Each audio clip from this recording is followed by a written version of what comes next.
Anjo Bells. Anjo Bells. Miss Maurice. Maurice Bells. Maurice Bells. Everybody Bells. Bell Bells. Yan. Uy, and speaking of Bell Bells, kain na tayo. Kain na tayo ng breakfast. Bell Bells, Anjo. Kain na tayo ng breakfast. Sigurado mabubusok kayo rito. Kasi tingnan nyo naman. Alright. Tingnan Ito na, naman. ito na. Bubuksan ko na. Ayan na, ayan na, Bubuksan ayan na, ko na. ayan na.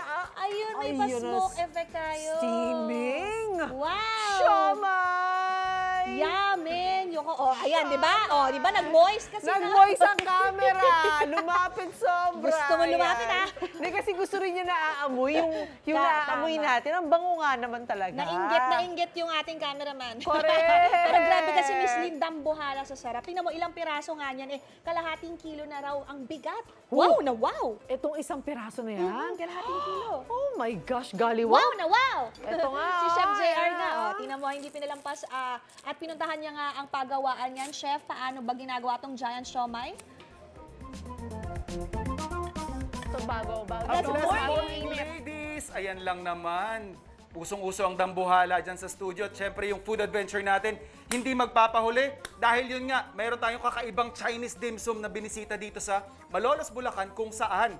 Grabe, talaga namang dambuhala. At kung dambuhala lang din ang pag-uusapan, sabi nga ni Shaira, 500 grams lang naman ang timbang. At para ibida sa atin yung kanilang kakaiba at talagang masiksik na siksik sa sarap na siomai, makakasama natin this morning si Ma'am Honey Grace. A blessed morning, Ma'am. Good morning din. Good morning, Ma'am. Kanina pa natin ibinibida, Ma'am. Pinagmamalaki talaga natin yung malaki ninyong siomai, ano?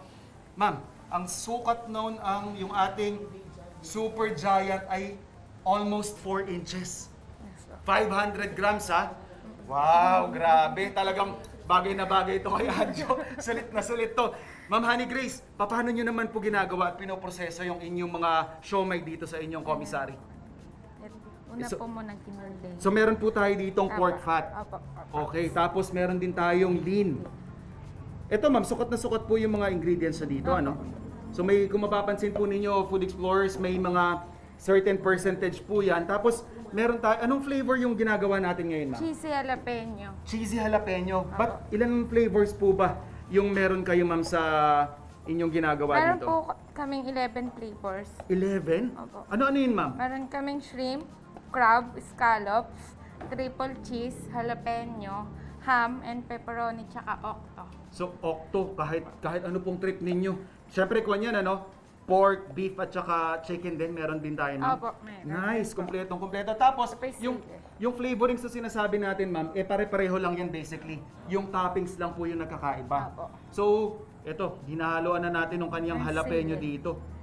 And yung syempre, kanya-kanyang, dito nagkakatalo yan mga kapuso, yung kanya-kanyang timpla, ika nga. Ayan, makikita nyo, purong meat yung nilalagay ni ma'am. Tapos, lalagyan lang din natin ng egg, beaten egg. Okay. So, imimix lang natin to, Ma'am Honey Grace, ano? So, after po natin to ma-mix, ma'am, ano po yung pinaka-next step natin?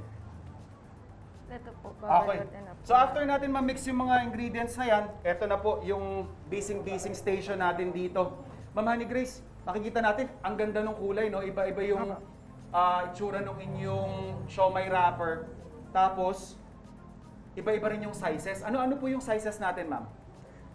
Meron po tayong jumbo, Jumbo, which is 30 grams. 30 grams. Okay. Tapos meron din po tayong giant. Yung jumbo pa nga pala natin, ma'am, 2 pirasong siomai ang katumbas niyan sa Opo. normal po, ano? So, ito yung ating giant, Giant. which is Anim yung 6 katumbas na sa piraso. normal. Opo. Grabe. Tapos yung ating super giant na tinatawag. Alright, ito tuloy-tuloy yung mga kasama natin dito. 500 grams. Kung makikita po ninyo, mga kapuso, ito may talagang timbangan sila. Kaya sukat na sukat talaga yung ating mga siomai dito, lalong-lalo na yung ating super giant. Tapos, Ma'am Honey Grace, curious lang ako kasi ang dami nating kasama dito ngayon. Nakakailan po ba kayong gawa ng siomai kada araw? 20,000 po hanggang 30,000 araw-araw. 20 to 30,000. Kung makikita po ninyo, Food Explorers, wala po ditong makinang ginagamit. So lahat mano-mano, handcrafted lahat. At eto, Ma'am Honey Grace, ito yung ating super giant, ano? Opo. Ayan. Gano'n naman po katagal ang, ito na, ayan, so ito na yung next step. After natin ma-form yung ating mga siomai.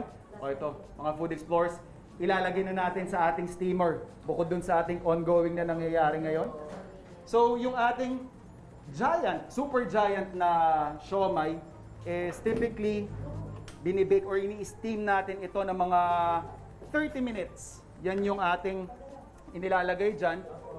Kita nyo yan, iba't ibang sizes, iba't ibang flavors.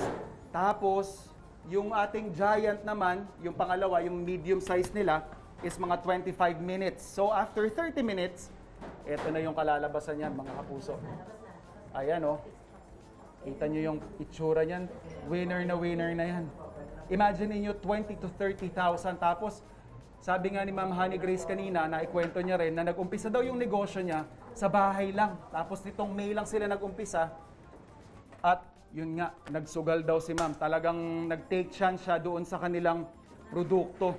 Ito na po yung magiging itsura niyan. Ma'am Honey Grace, ayos ba yung pagkaka-steam ko? Opo. Winner na winner. Ayan, syempre mga kapuso, kanina pa ako natatakam dito. Medyo nakakailan na rin naman ako. Kailangan natin tikman ito. Ma'am, paano naman yung presyo nito? Very affordable ba itong ating mga giant siomai na ito? Ayan o, kita nyo mga kapuso. Winner na winner. Iba't ibang flavor. Alright, tuloy-tuloy yung food adventure natin. Marami-rami pa akong kakainin dito kaya laging tumutok sa inyong pambansang morning show kung saan laging una ka. Unang hirit!